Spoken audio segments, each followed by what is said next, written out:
Hello ladies and gentlemen, welcome to the Outer Rim Cantina. My name is Alan and today I'm here to give you your weekly Star Wars news roundup. So without further ado, let's just jump right into our first story, all about John Williams and what he thinks of the Rise of Skywalker.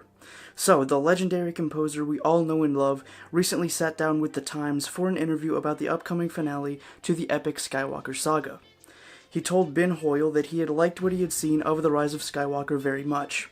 Of course, it was just a rough cut of the film, and the final version will probably end up being very different from this early one that Williams saw, but if he enjoyed it as it is now, that can only mean good things for us when Episode 9 hits theaters in December.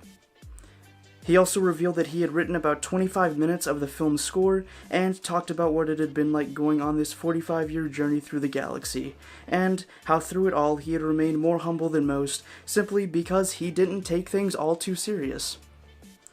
Now, even though this will be an emotional time for all of us, we shouldn't be sad hearing the final score from John Williams, because he's been the happiest creating the legendary music for the films now than at any time in the past. All good things from John Williams, which can only mean good things for us in December.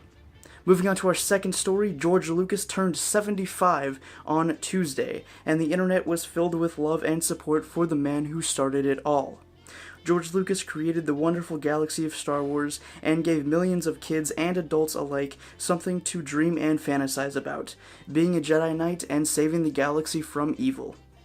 Today that dream still lives on in the most recent sequel trilogy and the plethora of comics and novels, both legends and canon, and the amazing TV shows so many fans love. I can't wait to see what the future holds for this amazing, wonderful galaxy. Happy birthday, George Lucas. For our third story, it's all about Star Wars film and Disney Plus news. So this week, we were also gifted with the news that the next set of Star Wars films would be coming to theaters starting in 2022, with two others following each a year apart in 2024 and 2026.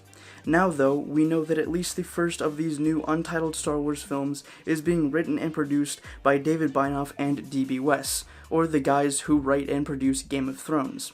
Now, I know there's some controversy surrounding Game of Thrones Season 8.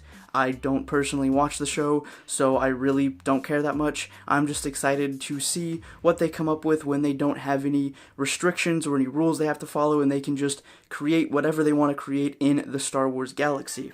Along with this, Bob Iger also announced that another new series would be airing on Disney Plus following The Mandalorian and the Cassian Andor series. So we now have a confirmation for 3 live-action Disney Plus series. At least we're assuming it's live-action. He didn't specifically say that, but considering they usually only work on one animated show at a time, and right now they're working on Season 2 of Star Wars Resistance, it's more than likely going to be another live-action show.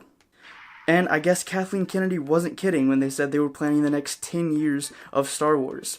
It seems like they have lots of new and exciting things to come after the Skywalker saga is finished in December. This new Disney Plus series, though untitled, is speculated to be either an Obi-Wan Kenobi miniseries, as the talks about a solo film starring the Jedi Master were said to have been moved to a small-screen TV series instead of a theatrical film. The other possibility is a sequel to Solo in series rather than film format, as most people that went to see the film in theaters enjoyed it even though it fell short of box office expectations. I personally think a series continuing the story of Han Solo pre-A New Hope would be a fun idea, especially because of how much I loved the Solo movie. For our fourth and final story, we have a bit of gaming news all about Star Wars Battlefront 2 and the brand new Siege of Kamino update that is coming next Wednesday, May 22nd. So a brand new update is coming to Battlefront 2, and it will add Kamino as the next map in the Capital Supremacy game mode, along with some other additions to the game. Kamino will be virtually the same map layout in Capital Supremacy as it is in Galactic Assault, with a few additions and changes to the environment and assets like they did with the Kashyyyk Capital Supremacy map. Along with the new map comes an increased level cap for all trooper classes, heroes, and starfighters. The level cap is being increased from 70, 30, and 40 respectively to 1,000 for each unit. Upon hitting the current max level for a unit, once you reach 71, 31, or 41, you will enter prestige levels, and the icon will turn gold. There isn't any rewards for reaching higher levels at this time, like skill points or credits, but something might be coming in a future update. So for now, reaching prestige levels just shows how much dedication you have for the game. And the last thing being added with the new update is a voiceover wheel. Similar to the emote wheel, the voiceover wheel will allow you to activate hero voice lines without doing the animation of an emote. Currently, only the emote lines are going to be available with the voiceover wheel, but DICE will be working on adding more hero voice lines that you'll be able to activate at will on the Battlefront. The last thing of note in this update is that the Clone Trooper appearance bundles that have been sitting in the crate menu for months now are moving to the collection menu. Along with this, the bundles will no longer be available for purchase with credits, only crystals at a discounted rate. The individual appearances for Clone Trooper classes will still be available to purchase with either credits or crystals. And the increased level cap and the new Camino Capital Supremacy map are the two things I am most excited for with this new update dropping Wednesday. But if you play Battlefront 2, tell me what you guys are most excited for down in the comments. But for now, that is all of the Star Wars news for this week.